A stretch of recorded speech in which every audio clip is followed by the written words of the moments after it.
Moments that made the season merry. The Christmas concert collapsed.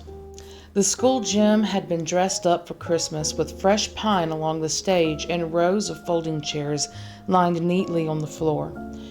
Parents filed in, tugging off coats and settling in their seats, while teachers whispered last-minute instructions behind the curtain. It seemed like the whole town was there for the concert. The little ones from kindergarten stopped and started things off with a short play about Santa's workshop. Half of them forgot their lines, and one tiny elf stood frozen in place, thumb in his mouth, until another child tugged his sleeve. The parents laughed softly, snapping pictures, and the teachers gave each other nervous smiles. The grade ones took their turn with a retelling of the nativity play. The little shepherd, who was dressed in a costume made of cotton balls, wiggled so much that the manger shook, and one angel couldn't see a thing because her halo was sliding down over her eyes. Joseph kept fumbling his cardboard staff until Mary jabbed him with an elbow. Somehow it all came together, and the applause that followed made the kids light up. Everyone knew the highlight would be the combined grade 2 and 3 classes. The teachers had taken a bold chance that year and staged the entire 12 days of Christmas. Each group of kids had been assigned verse with costumes and props to match. Parents leaned forward in their seats, ready with their cameras. At first, it went smoothly. The partridge proudly waved a branch with a paper pear taped to it. 2 turtle doves flapped their wings in perfect unison. By the time they reached 5 golden rings, the kids were practically shouting, and the audience had joined in. The geese laid their paper eggs without a hitch, and the swans waved blue scarves to show that they were swimming. The maids carried plastic buckets, pretending to milk imaginary cows that mooed from cardboard cutouts on wheels. A line of calling birds shouted their verse at the top of their lungs, their voices echoing off the gym walls. When the drummers and the pipers came out, the noise swelled into cheerful chaos.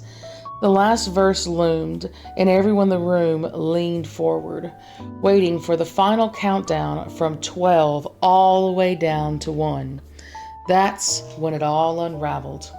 The lords were meant to leap across the front of the stage in perfect rhythm. 9 of them managed to pull it off, but one only gave a half-hearted hop. His foot caught on the hem of his velvet tunic, and he stumbled straight into the boy next to him, and like a row of dominoes, the rest went tumbling after. The maids shrieked and scattered, their buckets flying. The cardboard cows tipped over and rolled toward the wings, wheels squeaking as if they were stampeding away from danger. The swans twirled too quickly and sent blue scarves into the air, while the geese flapped their paper wings as feathers from their costumes floated down through the stage lights like snow. In the middle of the bedlam, one of the calling birds wobbled on her riser, flailed her feathered arms, and toppled straight into the front row. Gasp filled the gym, but the little bird stood tall in a stranger's lap, crooked beak dangling from one ear, and gave a deep bow. Then, the perfect comic timing, she called out, "And that's a wrap, folks!" The crowd exploded. Parents laughed until their sides hurt. Teachers tried to hush the crowd and hush the children, but even they couldn't keep straight faces. The gymnasium filled with applause that turned into whistles, stomping, and cheers. The children, red-faced and giggling, gathering together for a final bow.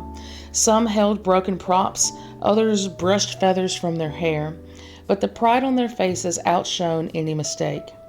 Even when the lights came up, people stayed in their seats, laughing and clapping again, as if they couldn't quite let the moment end. No one talked about the lines that were remembered or the verses that came in on time. They chattered about the toppled lords, the stampede of cows, and that fearless little bird who nearly stole the show.